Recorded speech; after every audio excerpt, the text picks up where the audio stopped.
perbedaan si jahat dan si baik. Roh kebenaran 4 ayat 6. 1 Yohanes 4 ayat 6. Surat 1 Yohanes 4 ayat 6. Kami berasal dari Allah. Barang siapa mengenal Allah, ia mendengarkan kami.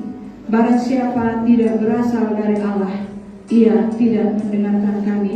Itulah tandanya roh kebenaran dan roh yang menyesatkan. Jadi pengajaran yang Roh Kudus sampaikan ini adalah untuk calon-calon murid dan yang akan menjadi murid Tuhan Yesus. Nanti supaya saudara bisa membedakan dan bagaimana caranya saudara teaching lagi dan mengajar orang itu dalam bentuk inner healing untuk terima Tuhan Yesus. Ya, supaya dia nanti di dalamnya menerima roh kebenaran.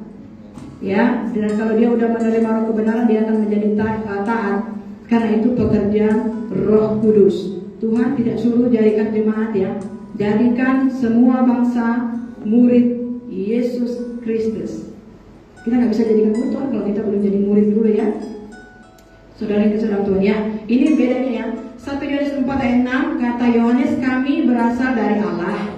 Barang siapa mengenal Allah, ia mendengarkan kami. Kalau saudara mengenal Allah dengan benar, saudara akan dengar hamba Tuhan. Itu maksudnya. Ya. Kalau saudara mengenal Allah, saudara mendengar hamba Tuhan. Kami berasal dari Allah. Barang siapa mengenal Allah, ia mendengarkan kami. Barang siapa tidak berasal dari Allah, ia tidak mendengarkan kami hamba Tuhan. Itulah tandanya roh kebenaran dan roh yang menyesatkan. Jadi dalam orang itu kalau ada roh menyesatkan, dia tidak dengar hamba Tuhan. Kalau di dalam dia ada roh kebenaran, dia dengar. Yesus bilang dunia tidak menerima dia roh kebenaran. Yohanes 4 ayat 5. Mereka 23. Mereka berasal dari dunia, sebab itu mereka berbicara tentang hal-hal duniawi dan dunia mendengarkan mereka. Orang dunia tidak mendengar kata orang-orang surga, dia akan mendengar kata orang-orang dunia. Jadi orang-orang dunia itu harus jadi orang-orang surga dulu baru nyambung. Ya, saudara yang kekasih di dalam Tuhan.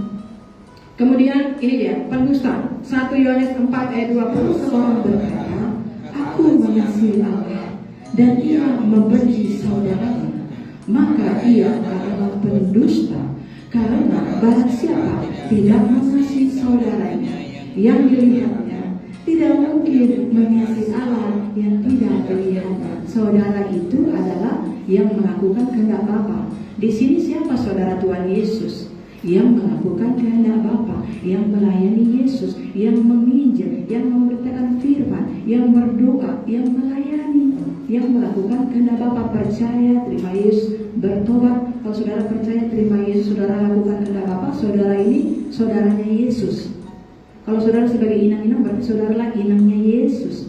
Kalau saudara sister-sister, berarti saudara sisternya Yesus. Kalau saudara sebagai anak melakukan kehendak Bapa, berarti saudara anak-anak Yesus. Karena apa? Karena Yesus. Karena di dalam saudara ada roh kebenaran.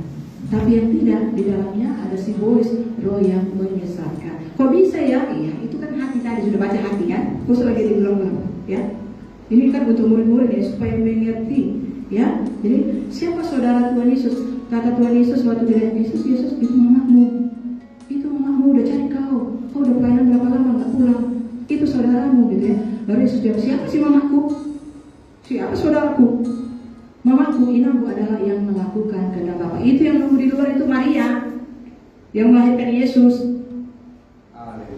Ya, jangan berpikir secara logis.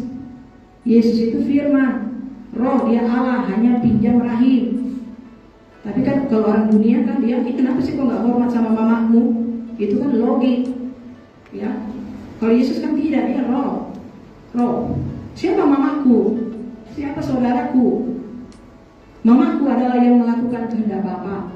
Saudaraku adalah yang melakukan kehendak Bapa. Jadi kalau tidak melakukan kehendak Bapa, tidak dikenal Yesus, tidak dikenal surga. Kalau dia saudara Yesus, berarti dikenal Yesus, dikenal Bapa, dikenal surga, dikenal malaikat. Jadi saudara adalah yang melakukan kehendak Bapa. Mau di gereja Bangkolong pun ya miskin, gereja gubuk pun tapi di situ dia udah terima Yesus, bertobat, ada hamba Tuhan, ada anak-anak Tuhan yang setia melayani, menginjil, sekalipun miskin, itu tetap saudara Yesus. Ya, itu tetap ahli waris kerajaan surga. Mau dia di gedung yang bagus ini maupun di jembatan-jembatan berkolong, asalkan di dalamnya ada roh kebenaran, itu tetap saudara Yesus.